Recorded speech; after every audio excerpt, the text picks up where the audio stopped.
Bienvenidos a nuestra cápsula educativa basada en el libro La aventura de tu cerebro, capítulo 3, Herencia y ambiente.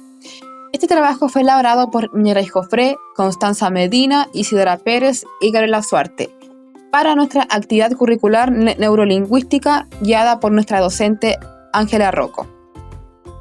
Contenidos a ver en nuestra cápsula educativa: nacimiento humano e inmadurez biológica, plasticidad cerebral, dotación genética y diferenciación celular, adaptación biológica y cultural, lenguaje y habilidades culturales, doble herencia, genética y cultura, avances y límites de la genética, determinismo genético versus influencia del ambiente. Y para terminar con una reflexión grupal: nacimiento humano e inmadurez biológica.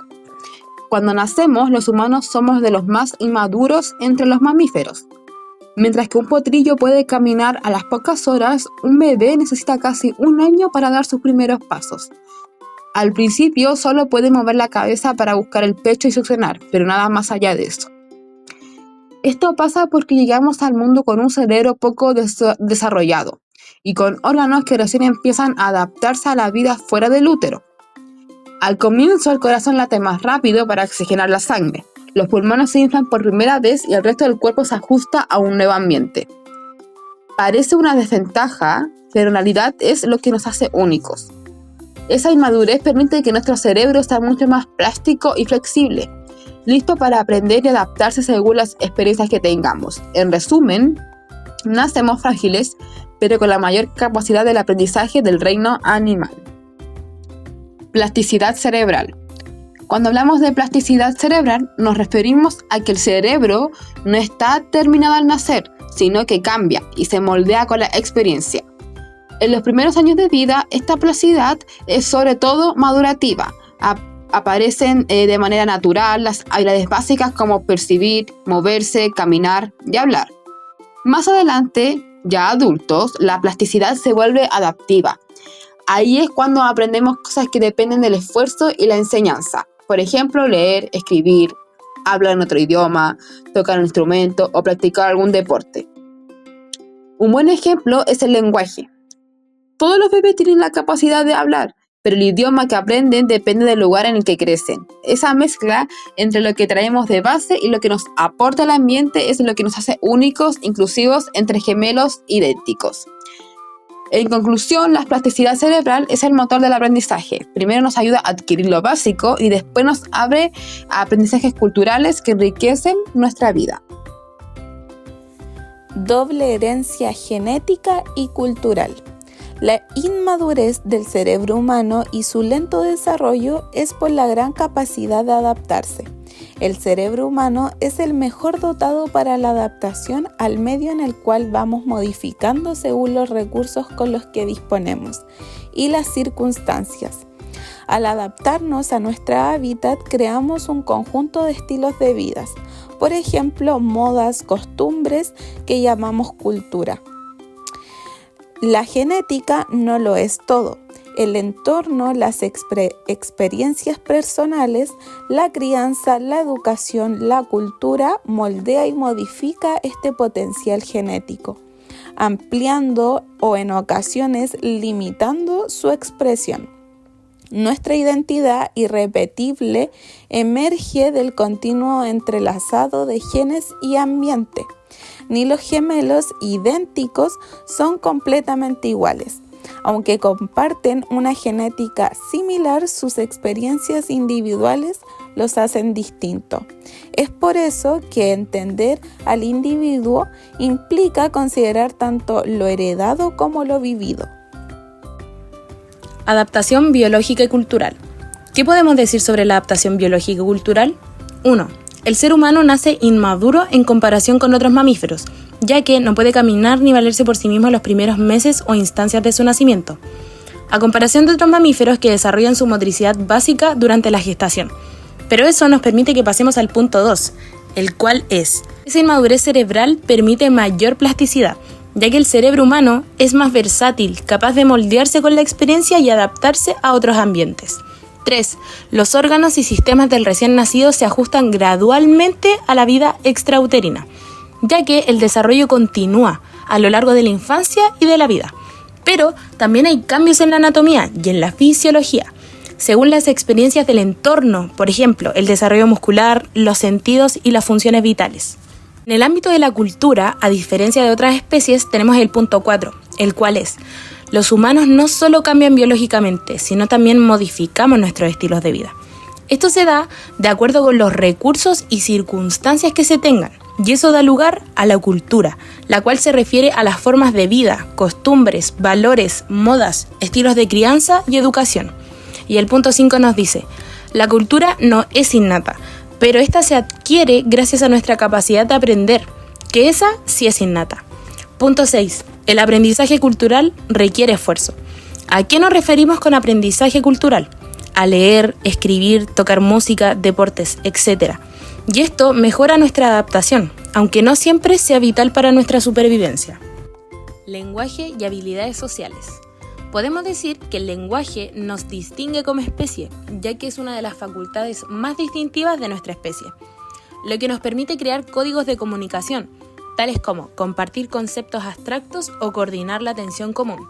Aparte, existen más de 6.000 lenguas con múltiples dialectos, lo que demuestra la flexibilidad de nuestro cerebro.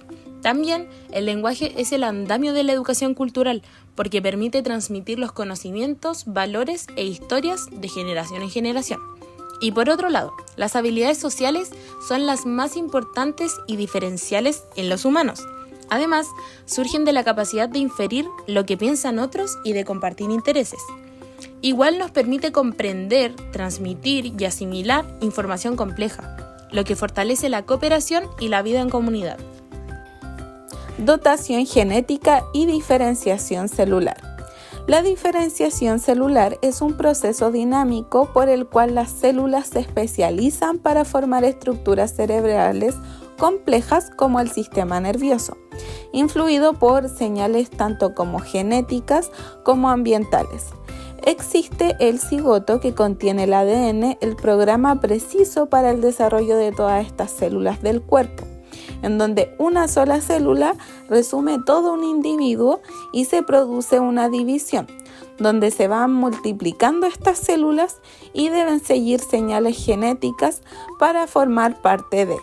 La diferenciación celular es la base de organismos pluricelulares, en donde cambia el ambiente celular con su presencia y con los productos resultantes de su actividad. Esta influencia del medio puede expresar una epigenética, alteración genética que produce cambios en el genoma, conjunto de células. Por ejemplo, posibilita la construcción del sistema nervioso para el funcionamiento, desarrollo y reproducción del ADN y ARN. Determinismo genético versus la influencia del ambiente.